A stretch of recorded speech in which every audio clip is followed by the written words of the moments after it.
27 ธันวาคมพิธีส่งน้ำบูชาพระธาตุ28 ธันวาคม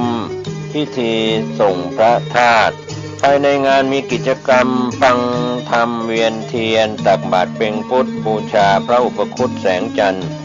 ขบวนแห่ฟ้อนโคมบูชาพระบรมสารีริกธาตุเรื่องเล่าดินแดนศักดิ์สิทธิ์กับความรุ่งเรืองด้านพระพุทธศาสนาของชาวรั้วจุดผางประทีปประดับโคมบูชาถวายกรวยดอกไม้ณพระธาตุแสงจันทร์กิจกรรมเมืองใจกลิ่นอายวัฒนธรรมล้านนาลานปล่อยแสงเสนอวิถีชีวิตการแสดงเครื่องแต่งกายชาวมงและลีซูณบ้านข้างวัดแอวกาศแสงจันทร์สนุกช็อปสินค้าท้องถิ่นทำมือณกาดลานดินกินของรำตีนดอยสุเทพณโทรศัพท์มือถือติดตามรับฟังรายการนี้และรายการธรรมะสาระที่ดีๆจากสถานีวิทยุพระพุทธศาสนาแห่งชาติคลื่นต่างๆที่รวมกันอยู่ในแอปพลิเคชันนี้มากถึง45สถานีทั่วไทยสถานีวิทยุต่างๆ45สถานีนำธรรมบรรยายของครูบาอาจารย์ผู้มีชื่อเสียงผู้เป็นที่รู้จักผู้เป็นที่นิยมมาเปิดให้พวกเราได้สดับรับฟังกันตลอด24ชั่วโมงสลับสับเปลี่ยนไปกับรายการอื่นๆที่ครูบาอาจารย์จำนวนมากอยู่ในภูมิภาคต่างๆของประเทศผลัดเปลี่ยนหมุนเวียนกันมาให้ความรู้ด้านธรรมะแก่พวกเราเป็นประจำทุกวันเพราะฉะนั้นถ้าหากท่านใดที่ต้องการสดับรับฟังธรรมะตลอด24ชั่วโมงท่านสามารถดาวน์โหลดแอปพลิเคชันที่ชื่อว่าวิทยุพุทธศาสนาทั่วไทยไว้ในโทรศัพท์ของท่านแล้วท่านจะสามารถรับฟังได้ทั้ง45สถานีในเวลาเดียวกันแต่เวลาเดียวกันในที่นี้ก็หมายความว่าทุกสถานีออกอากาศเวลาเดียวกันทั้งหมดคือเป็นปัจจุบันแต่ผู้ที่สดับรับฟังนั้นสามารถฟังได้เพียงแค่คลื่นเดียวสถานีเดียวในโทรศัพท์เครื่องเดียวแต่ถ้าต้องการฟังพร้อมๆกัน45สถานีเนี่ยโยมก็ต้องมีโทรศัพท์ที่ดาวน์โหลดแอปพลิเคชันนี้ไว้พร้อมแล้ว45เครื่องแล้วก็เปิดพร้อมกันอย่างเนี้ยได้แต่ถ้าเครื่องเดียวก็เปิดได้สถานีเดียวญาติโยมนะฮะแต่เราก็เลือกฟังได้ทั้ง45สถานีเป็นการฟังแบบฟรีสไตล์จะย้ายไปฟังสถานีนั้นจะย้ายกลับมาฟังสถานีนี้หรือจะไปฟังสถานีโน้นอันนี้แล้วแต่ความปรารถนาของเราซึ่งเป็นเจ้าของโทรศัพท์จะฟังสถานีใดก็ได้อิสระในการฟังแล้วในการฟังนั้นญาติโยมก็อย่าลืมนะสถานีวิทยุของครูบาอาจารย์ของเราคลื่นต่างๆมีค่าใช้จ่ายทุกเดือนอย่างน้อยๆก็ต้องเสียค่ากระแสไฟฟ้าที่จะต้องนำมาใช้กับเครื่องส่งที่มีกำลังวัตต์สูงแล้วก็ใช้กระแสไฟเนี่ยขับเสียงธรรมะออกอากาศให้พวกเราได้ฟังกันสถานีต่างๆจึงต้องเสียค่ากระแสไฟฟ้าทุกเดือนเดือนหนึ่งไม่ต่ำกว่า 10,000 ถึง 25,000 บาท ต่อเดือนโยมแต่ถามว่าคุ้มไหมคุ้มอย่างมากมายมหาศาลเลยแทนที่พระสงฆ์เราจะนั่งรถเสียค่าน้ำมันเสียเวลาเดินทางไปแสดงธรรมที่นั้นที่นี้วันหนึ่งก็ไปได้ไม่เกิน3 ที่โยมก็ฟังกันได้ไม่เกิน3 ตำบลเอาอย่างมากก็3 จังหวัดแต่ถ้าเป็นสถานีวิทยุนั่งออกอากาศอยู่ที่วัดไม่ต้องเดินทางเสียค่าน้ำมันประหยัดไปได้ตั้งเยอะแต่กระจายเสียงออกไปได้ทั่วสารทิศเลยแถมยังออกทางอินเทอร์เน็ตไปทางเว็บไซต์บ้างไปทางวิทยุออนไลน์บ้างโดยเฉพาะไปทางแอปพลิเคชันวิทยุพุทธศาสนาทั่วไทยเนี่ยโยมไปได้ทั่วทั้งโลกเลยเห็นหรือยังว่าพระสงฆ์เราพยายามที่จะประหยัดค่าใช้จ่ายจะได้ไม่ไปรบกวนญาติโยมแต่ยังมีส่วนที่ต้องรบกวนญาติโยมอยู่ก็คือค่ากระแสไฟฟ้าที่จะต้องมาเลี้ยงเครื่องส่งออกอากาศให้ญาติโยมได้ฟังกันเพราะฉะนั้นในสถานีไหนๆก็ตามที่ญาติโยมสามารถร่วมทำบุญค่ากระแสไฟฟ้าได้ขอให้ญาติโยมช่วยกันเถอะได้บุญร่วมกันถือว่ามีส่วนให้ธรรมะเป็นทานด้วยกันโยมพระพุทธเจ้าตรัสยืนยันไว้ว่าสัพพทานังธรรมทานังชินาติการให้ธรรมะเป็นทานชนะการให้ทั้งปวงจึงขอเรียนเชิญสาธุชนทำบุญค่ากระแสไฟฟ้าให้สถานีวิทยุที่กำลังสดับรับฟังนี้กันนะโยมนะคนละไม้คนละมือช่วยครูบาอาจารย์ของเราโดยเฉพาะสถานีวิทยุที่กำลังจะจัดงานทอดผ้าป่าสามัคคีสถานีวิทยุในเดือนมกราคมที่จะถึงนี้ทอดเป็นประจำทุกปีละ1 ครั้งแล้วกำหนดทอดในวันที่9 มกราคมเท่านั้นจะตรงกับวันเสาร์อาทิตย์หรือไม่ตรงกับวันเสาร์อาทิตย์ไม่สำคัญแต่สำคัญก็คือต้องเป็นวันที่9 มกราคมเท่านั้นโยมทำบุญกองผ้าป่ากองละ200 บาทค่ากระแสไฟฟ้าค่าบริหารจัดการสถานีวิทยุธรรมะให้ธรรมะเป็นทานนะโยมนะ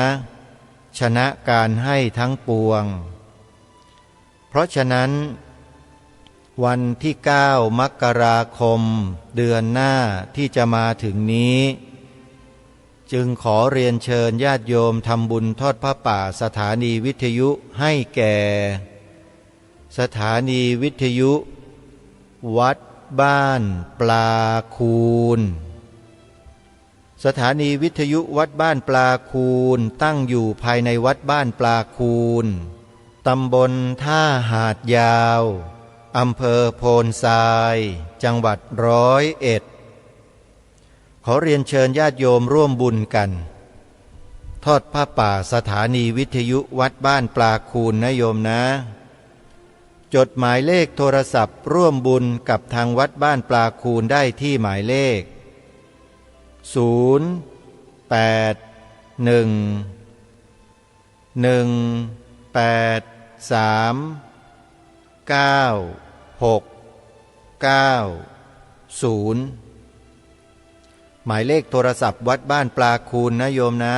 จดไว้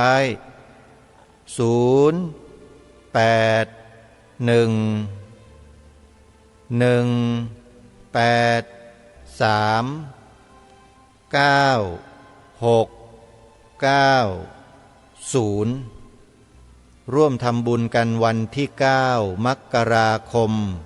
ของทุกปีอาตมาภาพก็จะทำบุญด้วยเหมือนกันถึงแม้จะไปไม่ได้ก็ตามเพราะติดงานในวันธรรมดาปีนี้วันที่9 มกราคมตรงกับวันอังคารนะโยมนะตรงกับวันอังคารเพราะฉะนั้นอาตมาภาพในนามของรายการคดีโลกคดีธรรมปีหน้าวันที่9 มกราคมก็เลยไปยังไม่ได้โยมแต่จะส่งปัจจัยไปร่วมทำบุญขอเชิญทุกท่านร่วมบุญกันนะอีกงานหนึ่งคืองานหล่อพระประธานประจำมหาอุโบสถวัดป่าจริยธรรมวัดป่าจริยธรรมนั้นกำลังสร้างมหาอุโบสถหลังใหญ่พื้นที่สร้างอุโบสถ900 ตารางวา2 ไร่ 1 งานสร้างใหญ่เพื่อรองรับผู้ปฏิบัติธรรมในอนาคตที่มีความเชื่อมั่นว่าจะแห่แหนกันมาปฏิบัติธรรมที่วัดป่าจริยธรรมแห่งนี้เป็นจำนวนมากทางวัดจึงต้องสร้างมหาอุโบสถเพื่อรองรับกิจกรรมเหล่านี้ในอนาคตไว้ขอเชิญชวนญาติโยมร่วมทำบุญสร้างมหาอุโบสถร่วมหล่อพระพุทธจริยธรรมประจำมหาอุโบสถหลังนี้ในวันขึ้นปีใหม่1 มกราคมพระพุทธศักราช2567ทุกปีวัดป่าจริยธรรมจะประกอบพิธีหล่อพระประธานประจำอุโบสถเป็นวาระไปในปี67นี้เป็นวาระที่2ที่ผ่านมาดำเนินการไม่ได้3 ปีติดโควิดญาติโยมจึงทำให้กิจการงานสร้างอุโบสถในทุกที่ของประเทศไทยนั้นต้องชะงักลงหมดไม่ว่าจะเป็นวัดศรีอุดมวงศ์วัดป่าสะพาน2วัดป่าจริยธรรมวัดหนองกาย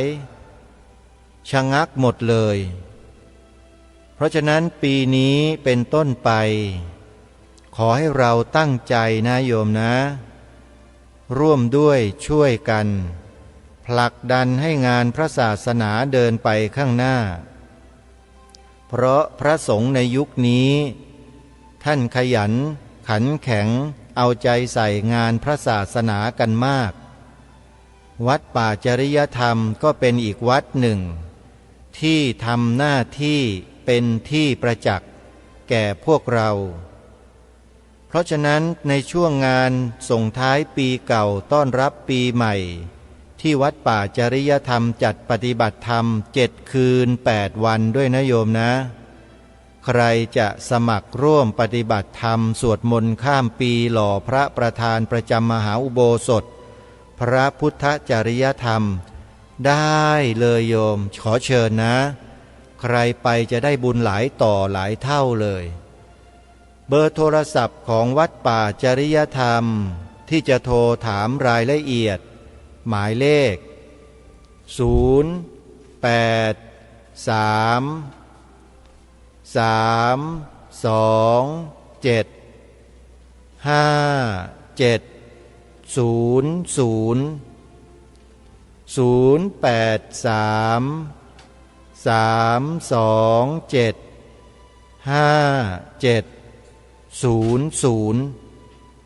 ขออนุโมทนาบุญทุกท่าน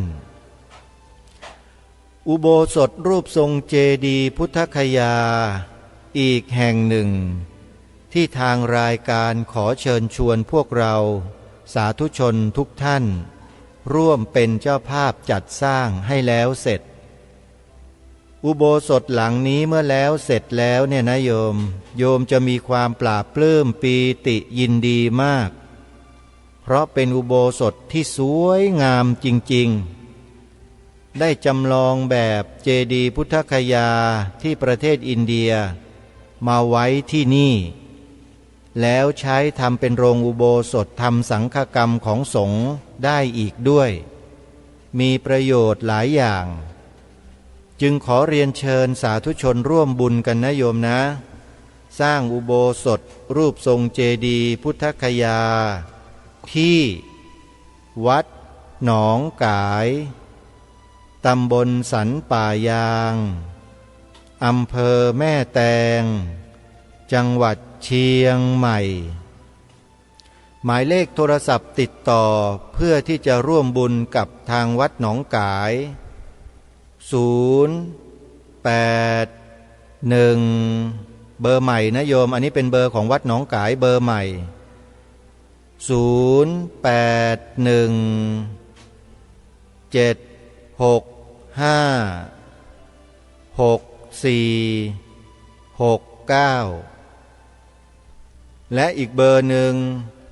083-789-3642เบอร์ที่1-081-765-6469เบอร์ที่2-083-789-3642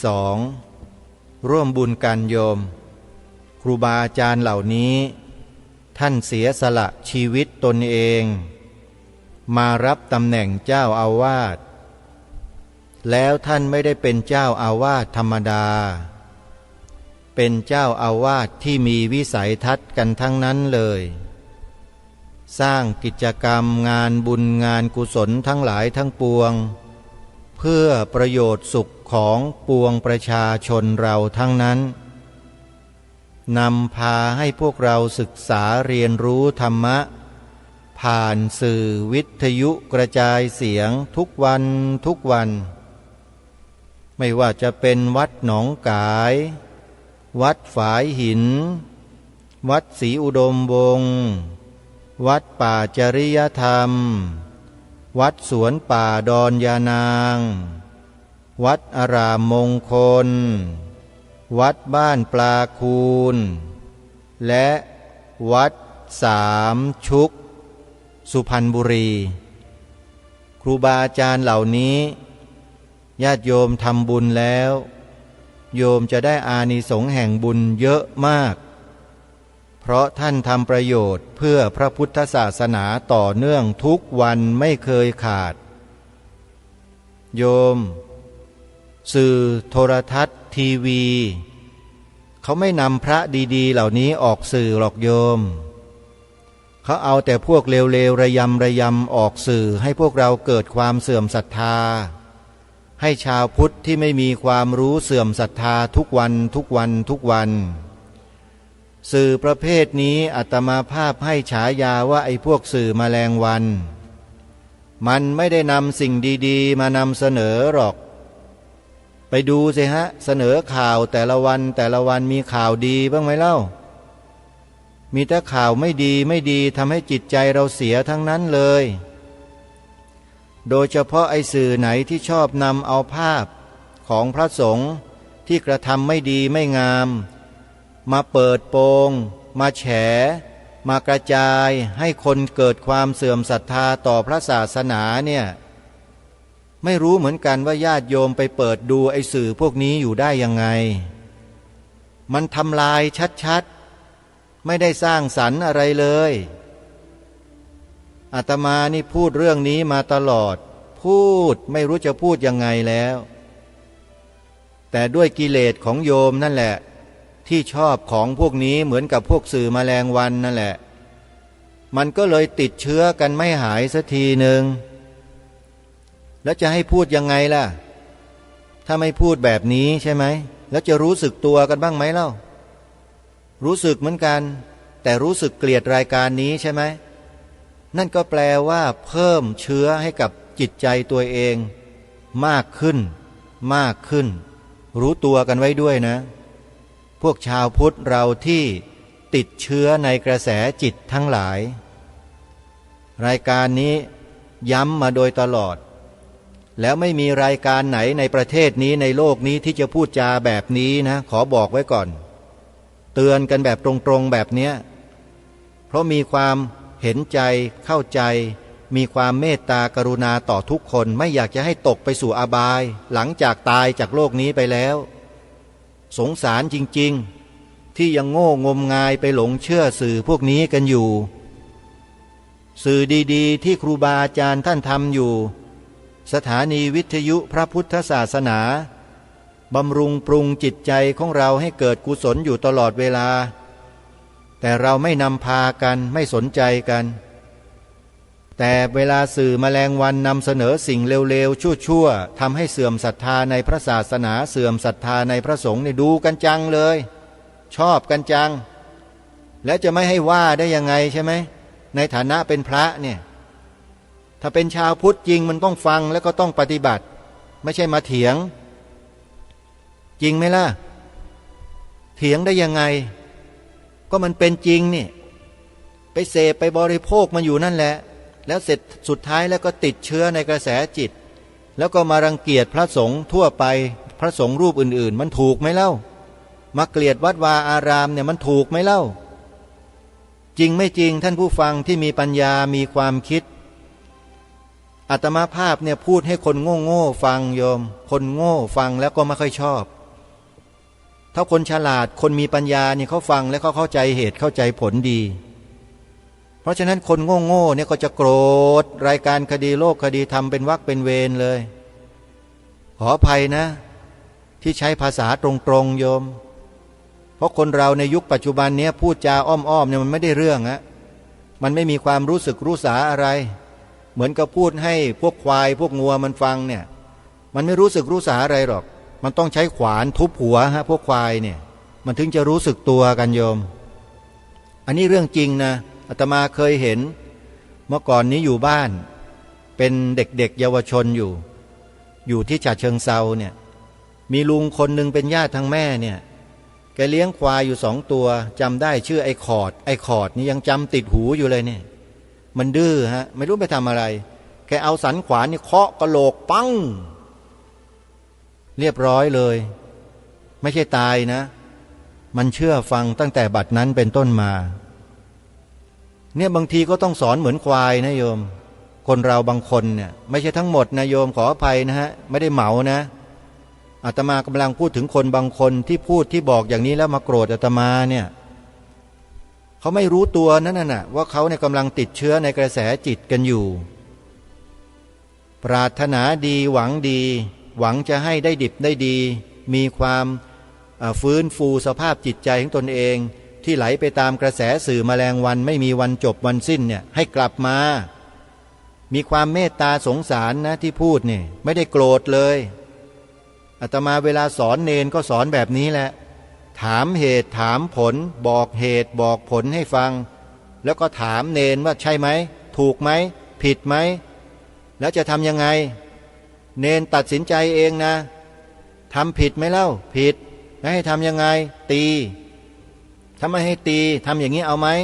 เลือกคืออาตมากว่าจะตีกว่าจะลงโทษเนี่ยต้องถามแล้วถามอีกให้ทุกคนยอมรับเหตุยอมรับผลก่อนไม่ใช่คนทำอะไรแบบไม่มีปัญญานะโยมและไอ้ที่พูดออกไปนี่ไม่ใช่ว่าพูดแบบคนโง่ๆนะก็รู้อยู่แล้วมันจริงไหมล่ะทุกคนที่พูดไปเนี่ยจริงหรือเปล่ามัวแต่ไปเสพไปบริโภคไอ้สื่อพวกเนี้ยสื่อแมลงวันเนี่ยพระดีๆอย่างครูบาอาจารย์ของเราที่กล่าวมาเมื่อสักครู่นี้เขาเคยมาทำข่าวบ้างไหมโอ้โหวัดหนองกายสร้างอุโบสถรูปทรงเจดีย์พุทธคยาน่าตื่นเต้นมากวัดป่าจริยธรรมโอ้โหสร้างมหาอุโบสถพระพุทธจริยธรรมสีขาวสวยมากสื่อพวกนี้เคยตื่นเต้นกับงานบุญงานกุศลบ้างไหมมีไหมพวกติดเชื้อในกระแสจิตอาตมาพูดกับพวกติดเชื้อในกระแสจิตนะโยมมีไหม มาทำอย่างนี้มีไหมมีแต่ไปเอาอะไรมาก็ไม่รู้ไปขุดมาจากหลืบไหนก็ไม่รู้บางทีไม่มีข่าวจะนำเสนอข่าวเร็วๆไปเอาข่าวเก่าๆมาบางทีไม่มีอะไรจะทำก็ไปสร้างเรื่องกันขึ้นมาไปนุ่งห่มผ้าเหลืองไปแสดงอะไรเป็นข่าวเป็นอะไรกันอยู่ว่อนกันอยู่ตอนเนี้ยมันเป็นยังไงล่ะโยมอาตมานี่ไม่อยากจะพูดออกมาเป็นเสียงให้โยมได้ฟังเดี๋ยวจะหาว่าอาตมาพูดจาหยาบอีกมันเป็นยังไงลองคิดดูสื่อพวกเนี้ยโยมลองคิดดูแล้วเราก็ยังไปเสพไปบริโภคกันอยู่โยมอย่ามาพูดคำว่าเสรีภาพอย่าพูดถ้าอาตมาภาพจะใช้คำนี้บ้างล่ะเสรีภาพแล้วก็ด่ามันออกสื่อวิทยุอย่างเงี้ยโยมคิดว่ามันเสรีภาพไหมล่ะมันใช้ไม่ได้เสรีภาพอ่ะในบางกรณีนะฮะมันต้องดูสิว่าเมื่อนำเสนอออกไปแล้วเนี่ยผลลบกับผลบวกอะไรที่มันจะได้มากกว่ากันสังคมจะได้อะไรหรือสังคมจะเสื่อมเสียสื่อพวกนี้ไม่มีจรรยาบรรณอะไรแม้แต่นิดเดียวนำเอาข่าวที่ไม่ดีไม่งามที่สร้างความเสื่อมให้กับประชาชนเสื่อมศรัทธาต่อสถาบันของชาติบ้านเมืองเนี่ยศาสนาพุทธนี่เป็นสถาบันนะไม่ใช่ธรรมดานะฮะ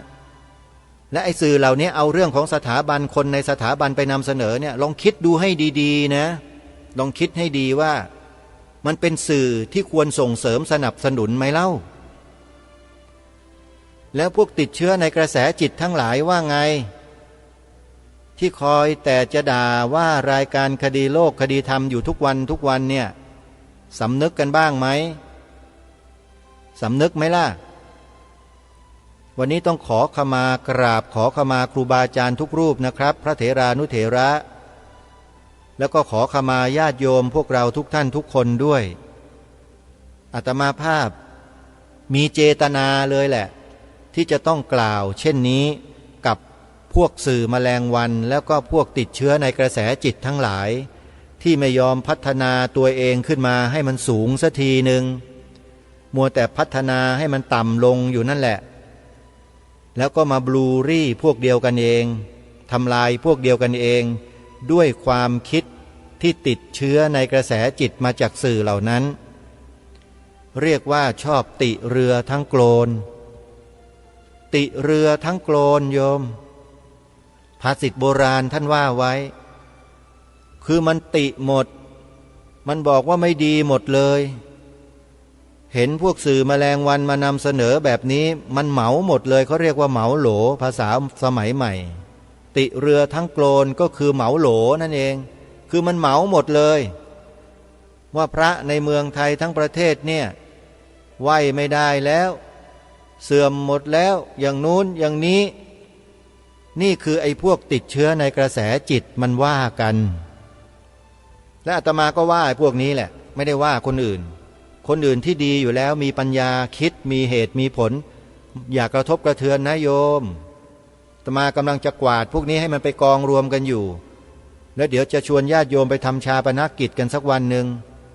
เผากิเลสไม่ได้เผาตัวพวกเขาหรอกเผาได้ยังไงละบาปโยมเผากิเลสคนพวกนี้กันเล่นหน่อยอนุเคราะห์สงเคราะห์คนพวกนี้หน่อยกิเลสมันหนาเหลือเกินไอ้บุญกุศลมันไม่ค่อยจะทำกันหรอกมันทำแต่บาปโยมสร้างแต่บาปแต่กรรมให้สังคมนำเสนอสิ่งเร็วๆชั่วๆกับสังคมอยู่ตลอดและไอ้พวกติดเชื้อในกระแสจิตก็ชื่นชมกันสนับสนุนส่งเสริมกันดูกันทุกวี่ทุกวันเลยแล้วพวกเราที่มีปัญญามีเหตุผลนี่ดูด้วยหรือเปล่าแต่ก็ดูนะดูด้วยปัญญาดูด้วยเหตุด้วยผลใช่ไหมแยกแยะออกใช่ไหมไม่เป็นไรโยมดูได้อาตมาบางทีก็เหลือบไปดูเจอเหมือนกันแล้วก็นั่งสลดใจสลดใจว่าสังคมไทยเราทำไมมันตกต่ำกันเพียงนี้เนาะปล่อยให้ไอ้สื่อพวกนี้มานำเสนอข่าวแบบนี้ได้ยังไงมันควรไหมนี่คือสิ่งที่ทางรายการย้ำกับพวกเรามาโดยตลอดแล้วก็ย้ำเตือนให้พวกเราเนี่ยได้ช่วยกันส่งเสริมสิ่งที่ดีๆที่ครูบาอาจารย์ของเราท่านสร้างท่านจัดท่านทำเนี่ย อย่างที่ได้ประกาศประชาสัมพันธ์บอกญาติโยมไปเมื่อสักครู่เนี่ยโยมทำไปเถอะทำบุญเนี่ยพระท่านบอกบุญบอกบุญบอกบุญเนี่ยโยมทำเถอะนะมีกำลังเท่าไหร่ทำก็เท่านั้นโยมอย่าให้เราเดือดร้อนพระสงฆ์ท่านไม่ได้มาขูดรีดไม่ได้มารีดไถเหมือนไอ้พวกสื่อแมลงวันมานำเสนอมันบอกว่าพระเราเนี่ยเป็นพวกรถไถเป็นพวกเตารีดบ้างอะไรบ้างมันอุปมาอุปไมยเทียบเคียงอะนะคนมีปัญญาเขาฟังเขาก็รู้ว่าไอ้สื่อพวกเนี้ยมันพยายามกระทบกระเทียบให้ประชาชนเกิดความเสื่อมศรัทธาเนี่ยเพราะฉะนั้นท่านสาธุชนทุกท่านอย่าว่ารายการนี้เลยเพราะรายการนี้ทำหน้าที่บอกสิ่งที่ถูกต้องให้เราแล้วขจัดสิ่งที่ผิดสิ่งที่ไม่เหมาะไม่ควรเนี่ยออกโยมต้องแยกแยะให้ดีนะพระสงฆ์หนึ่งรูปทำความผิดมันก็เป็นความผิดของพระรูปนั้นผิดระดับไหนก็แก้ไประดับนั้นพระเจ้าทรงวางพระวินัยไว้หมดแล้วโยมแล้วก็ช่วยกันกำจัดไม่ให้สิ่งไม่ดีเหล่านี้เกิดขึ้นอีกแต่ไอ้พวกสื่อเหล่านี้มันเอามาวิพากษ์วิจารณ์เอามาประจานใช้คำว่าประจานเลยโยมมันเอามาประจานนะโยมดูสิมันเอาภาพมาเปิดมาวัดมาประจานกันโอ้โหโจงครึ่มเลยแล้วอย่างนี้เรียกว่าสื่อที่ดีไหมเล่าและเป็นการกระทำที่ดีไหมโยมสมมุติที่ต่างว่ามันเอาบิดามารดาของโยมเนี่ยมาเปิดเผยกระทำสิ่งไม่ดีสักอย่างหนึ่งออกชื่อนามสกุลตระกูลเห็นหน้าเห็นตาชัดเจนโยมพึงพอใจไหมเห็นไหมฮะอุปมาอุปไมยกันให้ชัดๆโยมเหมือนกันโยมพระภิกษุสงฆ์เนี่ยห่มสีเดียวกันหมดไม่มีใครแยกแยะออกหรอกเขาเหมาหมดเลยเห็นแค่ผืนเดียวคนเดียวเอามาประจานแบบเนี้ย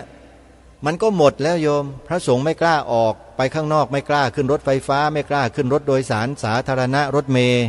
ไม่กล้าออกไปที่สาธารณะกันเยอะเลยมีแต่อาตมาภาพนี่แหละออกไปแบบไม่หวาดหวั่นไม่หวั่นไหวเลยนั่งรถไฟฟ้าก็ไปคนมันก็มองมันก็ยิ้มหัวเราะกันอาตมาก็รู้ดูอาการออกว่ามันดูถูกถากถางพระทุกวันนี้ไอ้พวกวัยรุ่นน่ะเพราะมันเป็นพวกติดเชื้อในกระแสจิตกันไงเสพบริโภคแต่สื่อแมลงวันพวกนี้อยู่ทำไมจะไม่รู้เล่าศึกษาธรรมะมาถึงขนาดนี้มองอาการก็รู้แล้วแต่ถามว่าหวั่นไหวไหมโน ไม่หวั่นไหวอะไรเลยกลับมีความสังเวชคนเหล่านี้ด้วยซ้ำไปสงสารว่าจิตใจมันตกต่ำได้ถึงเพียงนี้เชียวนี่แต่ไม่ได้พูดนะไม่ได้บอกไม่ได้อะไรพูดไม่ได้เดี๋ยวลงรถไฟไม่ได้โยมนะก็ได้แต่นั่งภาวนาดูจิตตัวเองไปเรื่อยการปฏิบัติธรรมเนี่ยมันปฏิบัติได้ตลอดนั่นแหละอยู่ที่ไหนก็ปฏิบัติได้โยมรู้จักวิธีหรือเปล่าเท่านั้นเองบางคนนี่ยังไม่รู้จักวิธีเลยปฏิบัติยังไงมัวแต่ยึดแต่ในรูปแบบจะต้องเดินจงกรมจะต้องนั่งสมาธิเท่านั้นครูบาอาจารย์ที่ท่านเป็นผู้รู้จริงท่านไม่ได้สอนอย่างนั้นหรอกท่านบอกว่าออกจากสำนักไปแล้วหมดคอร์สปฏิบัติไปแล้วก็นำไปด้วยนะปฏิบัติไปด้วยนะครูบาอาจารย์ทั้งหลายทั้งปวงถึงเป็นผู้รู้จริงท่านก็จะบอกอย่างนี้ตลอดแต่พวกเราทำอย่างนั้นกันไหมเล่าหลายๆท่านทำนะแต่บางคนก็ไม่ทำกลับไปก็เอาอีกแล้วอะไรก็ไม่รู้สารพัดสารเพเลยเทใส่กันทะเลาะเบาะแว้งกันเสร็จแล้วพอมีความทุกข์หาทางออกไม่ได้มาอีกแล้วเดินจงกรมนั่งสมาธิคิดว่าตรงนี้จะช่วยได้จริงช่วยได้อยู่แต่มันไม่ได้ช่วยตลอดชีวิตนะทุกคนเมื่อมาฝึกฝนอบรมตนแล้วได้ปฏิบัติครูบาอาจารย์นำพาแล้วเนี่ย5 วัน7 วันแล้วเนี่ยนะนำกลับไปใช้ด้วยสิใช้ได้หูกระทบเสียง จมูกกระทบกลิ่นตากระทบรูปมันกระทบตอนเดินจงกรมนั่งสมาธิเท่านั้นหรือมันกระทบตลอดชีวิตใช่ไหมเล่าแล้วมันจะเป็นฐานการปฏิบัติสติปัฏฐานสี่ได้ไหมอาการกระทบเหล่านี้เป็นได้ไหมแล้วมันเลือกที่รักมักที่ชังสถานที่เวลาไหมการปฏิบัติต้องเลือกไหมไม่ต้องเลือกตราบใดที่ตายังกระทบรูปหูได้ยินเสียงจมูกได้กลิ่นลิ้นลิ้มรสกายยังสัมผัสถูกต้องโผฏฐัพพะอารมณ์ทั้งหลายภายนอกอยู่จิตใจยังคิดยังนึกอยู่ปฏิบัติสติปัฏฐานสี่ได้ตลอดเลยจริงไม่จริงนักปฏิบัติจริงๆจะต้องรู้จะต้องเข้าใจในข้อนี้นะไม่ใช่ผ่านเลยยึดติดอยู่แต่ในรูปแบบเดินจงกรมนั่งสมาธิกำหนดสัมผัสอย่างนั้นอย่างนี้แล้วบอกว่านี่แหละคือการปฏิบัติไม่ใช่นะการปฏิบัติมีทุกอิริยาบถทั้งสี่เดินยืนนั่งนอนแม้แต่กระทำกิจทั้งปวงก็ปฏิบัติได้เพราะต้องใช้สติสัมปชัญญะเข้าไปดูอาการเป็นไปของตาหูจมูกลิ้นกายใจหรือรูปนามขันธ์ห้านั่นเองตราบใดที่เรายังมีรูปนามขันธ์ห้าอยู่คำว่าเวลาในการปฏิบัติ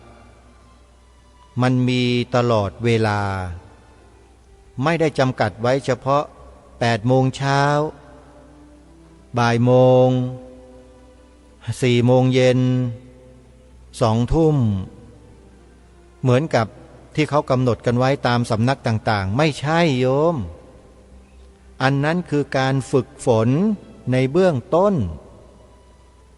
แต่การปฏิบัติจริงๆคือการนำเอามาปฏิบัติในชีวิตประจำวันของเราที่มันโดนกระทบทางตาหูจมูกลิ้นกายและใจอยู่ตลอดนี่แหละ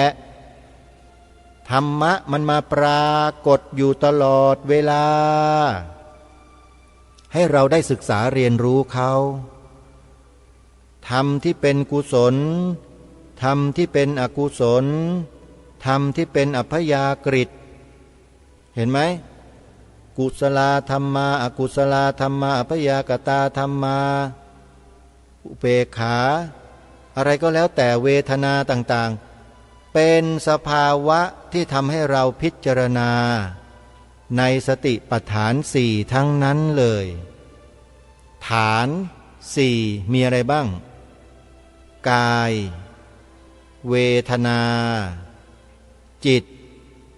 ธรรมครอบคลุมหมดทุกอนูของจักรวาลอยู่ที่นี่คือฐานทั้งสี่นี้หมดแล้วและมันอยู่กับตัวเราตลอด24 ชั่วโมง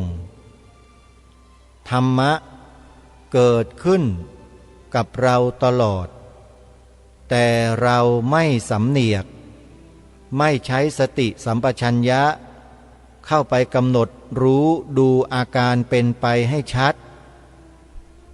เราไหลไปตามสมมุติบัญญัติกันหมดเลยจริงไม่จริงนี่คือผู้ปฏิบัติจะต้องเข้าใจในเรื่องนี้แล้วต้องปฏิบัติอยู่ตลอดตาหูจมูกลิ้นกายเขาทำหน้าที่ทำงานของเขาอยู่มันคือธรรมะนั่นเองโยมแล้วเขาก็ทำหน้าที่กระทบหรือต่อกับรูปเสียงกลิ่นรสสัมผัสธรรมารมณ์เข้ามาสู่ในกระแสของจิตทีนี้แหละสิ่งที่มันเป็นปรากฏการณ์หลังจากที่ตาหูจมูกลิ้นกายกระทบกับสิ่งภายนอกที่เรียกว่าอารมณ์ข้างนอก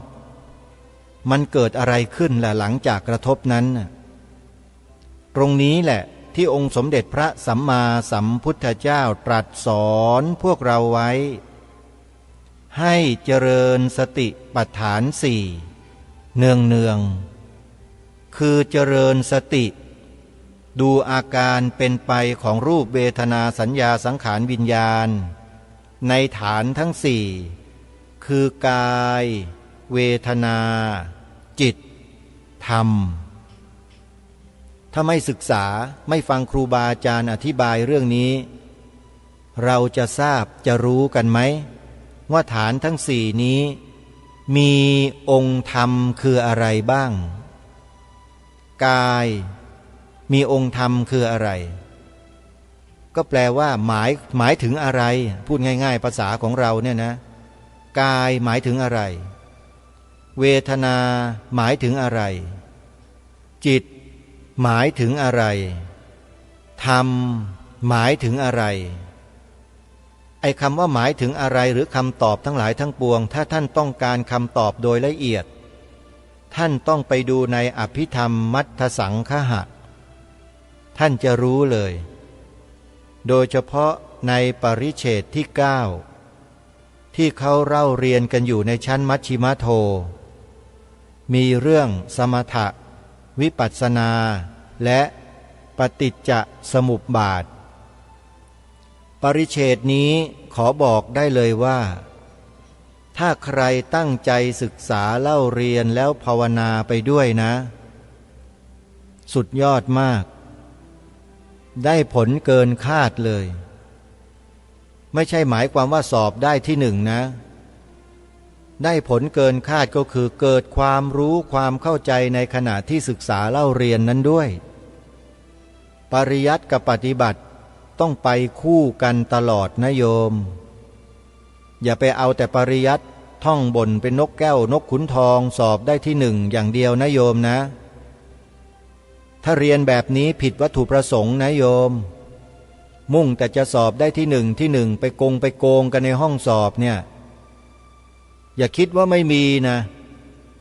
อาตมาภาพนี่รู้ทุกอย่างแหละเกี่ยวกับการสอบนักธรรมก็ดีบาลีก็ดีอภิธรรมก็ดี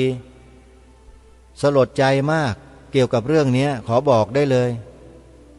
ตัวเองหรืออาตมาเองไม่เคยทำเช่นนั้นแม้แต่นิดเดียวเป็นคนที่เกลียดมากมาเรียนธรรมะ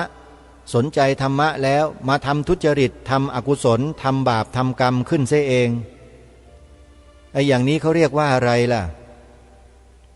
เพราะฉะนั้นอาตมาไม่นิยมนะไอ้ท่องเป็นนกแก้วนกขุนทองเนี่ย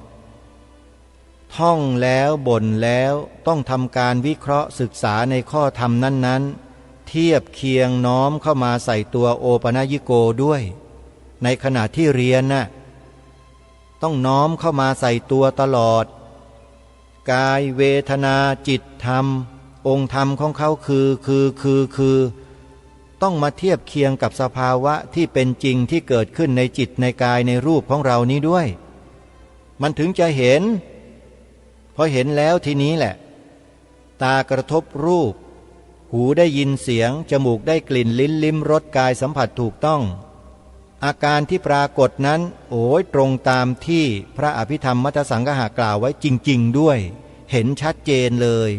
ทีนี้ก็ตามกันสนุกเลยทีนี้ตามดูอาการตามดูสภาวะที่เกิดขึ้นตามความเป็นจริงในขณะที่รูปกระทบตาเสียงกระทบหูกลิ่นกระทบจมูกรสกระทบรสกระทบลิ้นสัมผัสถูกต้องกระทบกับกายเราจะเห็นอาการที่เกิดขึ้นหลังจากกระทบนั้นเร็วขึ้นทันท่วงทีมากขึ้นประจักษ์แจ้งชัดเจนมากขึ้นทีนี้พอจิตเป็นสมาธิมากขึ้นนิ่งมากขึ้นเนี่ยสิ่งที่มาปรากฏที่เราเห็นอยู่นั้นเราจะเห็นละเอียดขึ้นเร็วขึ้นละเอียดขึ้นเร็วขึ้นละเอียดเร็วละเอียดท่านลองคิดดูว่าอะไรจะเกิดขึ้นไปพิจารณากันดูนะโยมอาตมาบอกได้เท่านี้แหละแล้วเราจะรู้ด้วยตัวของเราเอง โดยไม่ต้องไปดิ้นรนขวนขวายไปไขว่คว้าหาครูบาอาจารย์ในป่าในดงในเขาเพื่อหวังจะให้ท่านมาสอนเราแล้วรู้ขนาดเรียนอย่างนี้ยังไม่รู้เลยแล้วใครจะมาสอนให้รู้ได้ศึกษาให้เข้าใจให้ท่องแท้พิจารณาโอปนยิโกน้อมเข้ามาใส่ตัวเองให้เห็นชัดในขณะนั้นๆแล้วเราก็จะรู้ด้วยตัวของเราเองอันนี้บอกกันแบบชัดๆแล้วนะโยมถ้าไม่เข้าใจกันอีกยังยึดมั่นถือมั่นอัตตาตัวตนกันอยู่ว่าฉันนี่แหละอย่างนู้นอย่างนี้กันอยู่อีกเนี่ยมันก็หมดเวลาหมดโอกาสหมดกำลังที่จะต้องสอนแล้วนะโยมนะนี่อุตส่าห์บอกตามขั้นตามตอนให้เห็นกันชัดๆแล้วนะเข้ามาใกล้ตัวที่สุดแล้วนะเนี่ยธรรมะนี่อยู่ในตัวเราแท้ๆเลยไม่ได้อยู่ที่อื่นพิจารณาเห็นตรงนี้เดี๋ยวนี้เวลานี้ไม่ใช่ไปพิจารณากันชาติหน้ารอชาติหน้านะโยมนะนี่คือความรู้ความเข้าใจที่ได้ทั้งศึกษาและปฏิบัติควบคู่กันมาโดยตลอดเรียนปริยัติธรรมแล้วโอปนยิโกน้อมเข้ามาดู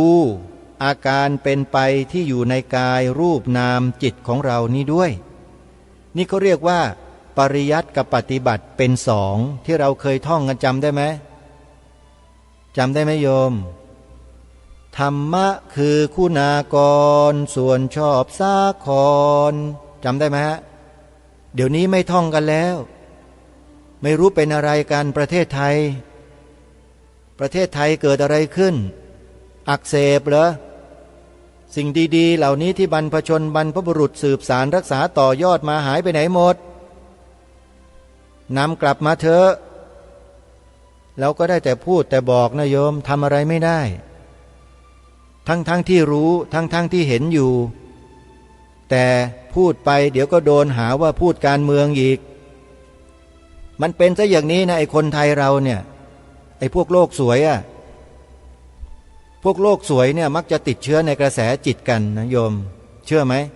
ท่านหยาบก็ยังดีกว่าที่คนบางคนบางพวกไม่รู้เลยพอไม่รู้แล้วก็หลงผิดไปตามกันอบายก็เป็นที่หวังเท่านั้นแหละ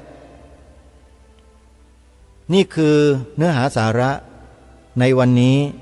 ของรายการคดีโลกคดีธรรมอันเป็นผลมาจากการศึกษาพระปริยัติและปฏิบัติควบคู่กันจึงทำให้มาบอกกับทุกท่านว่าการปฏิบัติวิปัสสนากรรมฐานนั้นปฏิบัติได้ตลอดตราบใดที่ตาหูจมูกลิ้นกายของเราใจของเรายังทำงานอยู่มันเป็นฐานอันยอดเยี่ยมให้เราพิจารณาในองค์ของวิปัสสนากรรมฐานได้นั่นก็คือกายเวทนาจิตธรรมมันทำงานอยู่ตลอดแต่เรามองไม่เห็นพิจารณาไม่ถึงแล้วเราก็ยังยึดในอัตตาตัวตนตัวกูของกูอยู่นั่นแหละลองทบทวนดูว่าจริงไม่จริงยังยึดติดอะไรกันอยู่หรือเปล่ายังทุกข์กันอยู่ทรมานกันอยู่ไหมมันก็แค่นั้นแหละไม่มีอะไรต้องมาอธิบายความกันให้ยืดเยื้อมากมายมันอยู่ใกล้ๆปลายจมูกเราแต่เราไม่รู้มองไม่เห็นถ้าสำเนียกสักนิดนึงเราก็จะเข้าใจได้เข้าใจในขั้นสุตตมยปัญญาเข้าใจในขั้นจินตามยปัญญาเข้าใจในขั้นภาวนามยปัญญาพระพุทธองค์ทรงวางไว้หมดแล้วระดับของปัญญาที่พิจารณาไปเนืองๆแล้วมันจะเกิดไปตามลำดับนี่คือวิปัสสนากรรมฐานที่วัดมหาธาตุยุวราชรังสฤษฎ์สอนแนวนี้ตามแนวของมหาสติปัฏฐานสี่ใครสนใจจะศึกษาเรียนรู้เอหิจงมาแล้วท่านจะรู้จะเข้าใจ นะฮะฝากไว้ช่วงท้ายรายการวันนี้เวลาของรายการหมดท่านผู้ฟังครูบาอาจารย์ทุกรูปพระเถรานุเถระกระผมกราบขอขมาด้วยครับกลางอากาศเลยนะฮะที่คำพูดคำจาบางครั้งจะดูไม่ดีแล้วก็ไม่รื่นหูแล้วก็ขอขมาญาติโยมผู้ฟังทุกท่านทุกคนด้วยนะโยมนะอย่าถือโทษกันอย่าโกรธเคืองกันขอให้อโหสิกรรมด้วยกันวันนี้เวลาหมดลงแล้วต้องขอสมมุติยุติไว้แต่เพียงเท่านี้พบกับรายการได้ใหม่ในวันต่อไปขอความสุขความสวัสดีในธรรมแห่งองค์สมเด็จพระบรมศาสดาสัมมาสัมพุทธเจ้าจงปรากฏเกิดมีขึ้นในจิตใจของท่านผู้ฟังทุกท่านทุกคนเทินขอเจริญพร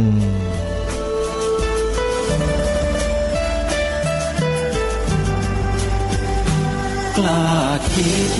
ก็ต้องกล้าทำอย่ากลัวถ้าทำความดีเป็นศึกษาปัญหาให้ทันท่วงทีเมืองไทยจะพัฒนากว่านี้รายการดีคดีโลกคดีธรรมขอรำพันบรรยายความคิดเครื่องหมายแห่งสีทั้งสามงาม